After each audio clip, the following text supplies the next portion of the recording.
नाज़रीन, ज़िंदगी बहुत तेज़ रफ्तार है। जो लोग पीछे रह जाते हैं वो पीछे ही रह जाते हैं। फिर हमें अपने बच्चे को बेहतरीन बनाना नहीं है, उसे बताना है कि तुम्हें बेहतरीन देना है।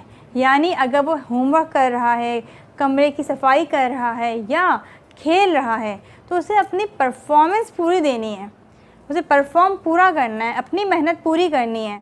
ऐसा ना हो कि वो कंफर्ट जोन में आ जाए और फिर उसे निकलना ही ना चाहे। तो आपने ऐसा नहीं करना कि आपने ठीक ठाक से बस मुतमईन हो जाना कि नहीं बस ठीक है, हमारा बच्चा जैसा कर रहा है ऐसे ठीक है। ऐसा ठीक नहीं है। उसको अपनी परफॉर्मेंस पूरी देनी है, अपनी कोशिश पूरी करनी है।